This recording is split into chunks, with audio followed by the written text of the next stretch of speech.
Bismillahirrahmanirrahim. Assalamualaikum warahmatullahi wabarakatuh. Perkenalkan, nama saya Rasma Sari Dewi. Saya mahasiswi jurusan Pendidikan Bahasa Arab kelas 2C. Baik, di sini saya akan membuat video guna untuk melengkapi tugas ilmu pendidikan Islam yang telah diberikan oleh Ustadz Syahrial Labaso MPD. Adapun materi yang akan saya bahas di video kali ini, yang pertama, ruang lingkup pendidikan Islam. Yang kedua, konsep Iqra secara linguistik dan terapannya dalam pendidikan agama Islam. Yang ketiga, narasikan ide kreatif apa yang dapat dikembangkan dalam pendidikan Islam. Yang keempat, menjelaskan menurut Anda kondisi pendidikan Islam saat ini dan seperti apa tantangan yang akan dihadapinya di masa yang akan datang. Yang kelima, jelaskan menurut Anda komponen apa yang tidak boleh berubah dalam pendidikan Islam, sekalipun perubahan dan tantangan zaman terus mengalami perkembangan dan perubahan yang signifikan. Yang keenam, berikan salah satu alasan yang penting mengapa mata kuliah ini wajib dan harus diikuti dan diselesaikan. Yang ketujuh, jelaskan apa saja yang menjadi kekurangan dalam penyelenggaraan mata kuliah ini. Baik, saya akan menjelaskan materi tersebut.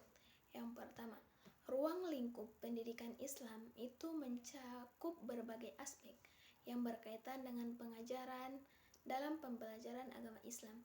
Ruang lingkup ini melibatkan berbagai tingkatan, mulai dari pendidikan anak-anak hingga pendidikan tinggi dalam bidang studi Islam. Beberapa elemen penting dalam ruang lingkup pendidikan Islam yaitu yang pertama, pendidikan agama Islam di sekolah itu biasanya merupakan bagian integral dari kurikulum di negara-negara dengan mayoritas Muslim. Pelajaran ini mencakup pemahaman tentang ajaran Islam seperti Al-Quran, hadis, akidah, ibadah, etika, dan sejarah Islam. Yang kedua, pendidikan prasekolah. Pendidikan Islam prasekolah biasanya bertujuan untuk memperkenalkan konsep-konsep dasar dalam Islam kepada anak-anak usia dini melalui metode yang menyenangkan. Tujuannya yaitu untuk membentuk dasar yang kuat bagi pemahaman mereka tentang agama. Yang ketiga, madrasah. Madrasah adalah lembaga pendidikan Islam tradisional yang memberikan pendidikan agama Islam lebih lanjut setelah jam sekolah biasanya. Madrasah seringkali menawarkan kurikulum yang lebih mendalam tentang Al-Quran, hadis, bahasa Arab, dan studi agama lainnya. Yang keempat, pendidikan tinggi dalam studi Islam. Pada tingkat pendidikan tinggi terdapat universitas dan perguruan tinggi yang menawarkan program studi Islam yang lebih mendalam.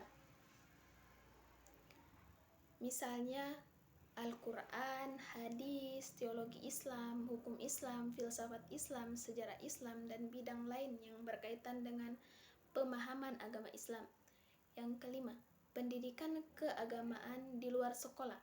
Selain pendidikan formal di sekolah, pembagian pendidikan Islam juga melibatkan lembaga-lembaga di luar sekolah, seperti lembaga pengajian, majelis taklim, dan kursus keagamaan. Ruang lingkup pendidikan Islam itu juga mencakup pengembangan keterampilan sosial, moral, dan etika berdasarkan nilai-nilai Islam. Selain itu juga mencakup pengajaran tentang hubungan antar Islam dengan ilmu pengetahuan, teknologi, seni, budaya, dan perkembangan terkini dalam masyarakat. Soal yang kedua, konsep Iqra dalam linguistik merujuk pada perintah pertama yang diberikan kepada Nabi Muhammad SAW dalam wahyu pertama yang diterimanya dari Allah. Iqra secara harfiah berarti bacalah. Dalam bahasa Arab, Namun, konsep Iqra memiliki makna yang lebih luas dalam konteks agama Islam dan pendidikan.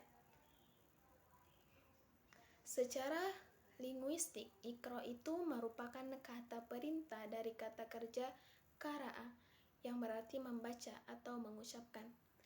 Terapan konsep Iqra dalam pendidikan agama Islam melibatkan beberapa aspek, antara lain: yang pertama, pembelajaran Al-Quran. Iqra juga menekankan pentingnya membaca dan mempelajari Al-Quran. Pendidikan agama Islam mempromosikan pembelajaran Al-Quran sebagai landasan utama untuk memahami ajaran agama. Yang kedua, pengembangan literasi Islam. Iqra juga mendorong pengembangan literasi Islam yang meliputi pemahaman tentang teks-teks Islam, hadis, sirah, dan literatur Islam lainnya.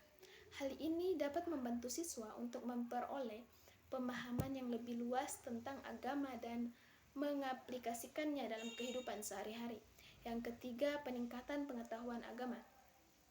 Konsep Iqra ini juga mengajarkan pentingnya pengetahuan agama yang mendalam. Selain membaca Al-Quran, siswa juga diajarkan untuk mempelajari dan memahami konsep-konsep teologi, akidah, ibadah, etika, sejarah Islam, dan topik-topik lain yang relevan dengan agama Islam. Yang keempat, pembentukan akhlak yang baik. Iqra juga mengajarkan bahwa pengetahuan agama harus diaplikasikan dalam kehidupan sehari-hari dan membantu siswa untuk membentuk akhlak yang baik. Yang kelima, pengembangan pemahaman kritis. Konsep Iqra juga mendorong siswa untuk pengembangan pemahaman kritis terhadap ajaran agama Islam. Siswa diajarkan untuk bertanya, menganalisis, dan memahami dengan mendalam prinsip-prinsip agama serta memperoleh pemahaman yang kontekstual dan relevan dengan zaman modern. Dengan penerapan konsep Iqra, pendidikan agama Islam diharapkan siswa itu dapat mengembangkan pengetahuan, pemahaman, dan pemuliaan terhadap ajaran Islam, serta juga mampu mengaplikasikannya dalam kehidupan sehari-hari. Materi yang ketiga, dalam pengembangan pendidikan Islam terdapat berbagai ide kreatif yang dapat diimplementasikan untuk pengembangan pendidikan Islam. Yang pertama, penggunaan teknologi. Penggunaan teknologi ini memanfaatkan teknologi modern seperti aplikasi mobile, platform e-learning, atau media sosial untuk menyediakan aksesibilitas yang lebih baik terhadap materi pendidikan Islam.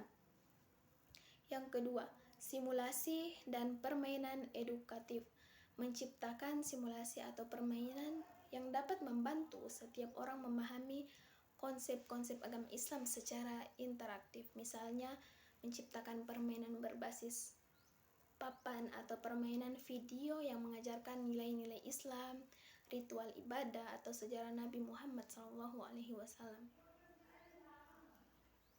Yang ketiga, pelajaran interdisipliner. Membangun pendekatan pendidikan yang mengintegrasikan pelajaran agama Islam dengan mata pelajaran lainnya, seperti matematika, sains, seni, atau bahasa.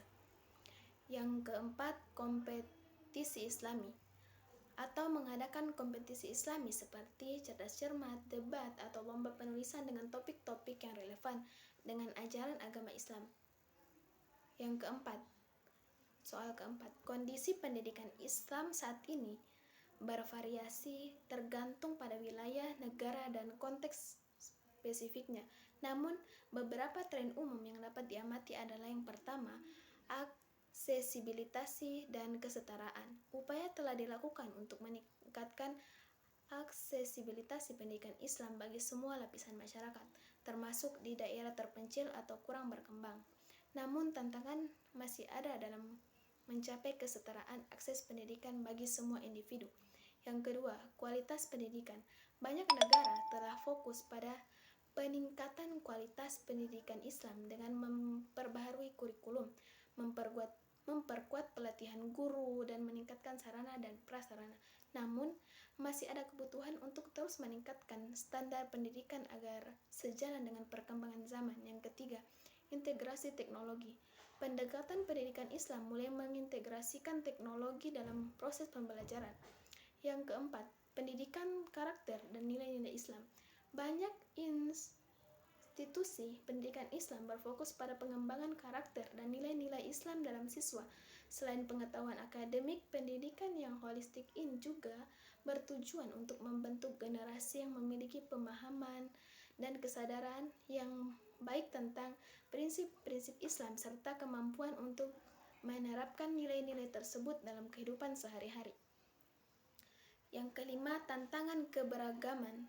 Di era globalisasi, pendidikan Islam menghadapi tantangan dalam mengelola keberagaman di antara siswa.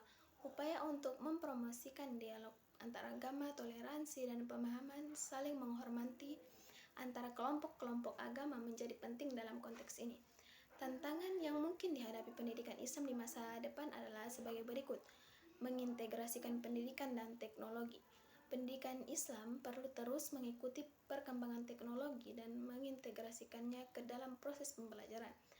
Adaptasi terhadap perubahan sosial dan budaya. Pendidikan Islam juga perlu mampu menghadapi perubahan sosial dan budaya yang terjadi di masyarakat. Soal yang kelima, menurut saya kondisi pendidikan Islam saat ini sudah mulai menurun diakibatkan maraknya budaya asing yang sudah menjadi tren di masa sekarang yang bisa membuat dampak buruk bagi pendidikan Islam. Contohnya, banyaknya orang sudah tidak mementingkan lagi syariat dan hukum Islam dan hanya mengikuti budaya asing yang sangat buruk. Soal yang keenam, karena pendidikan Islam memang wajib dipelajari dan menjadi ajaran Islam bahwa setiap muslim itu harus memperdalam wawasan keislamannya. Apalagi kita kan sebagai mahasiswa harus mempunyai dasar yang mendalam dalam wawasan Islam sehingga bisa menjawab tantangan ke depannya. Yang ketujuh, soal ketujuh, menurut saya kita itu harus mempelajari dalam pelajaran ini tidak mendapatkan kekurangan, tetapi menurut saya itu sudah lebih baik. Sekian dari saya. Wabillahi taufiq wal hidayah. Wassalamualaikum warahmatullahi wabarakatuh.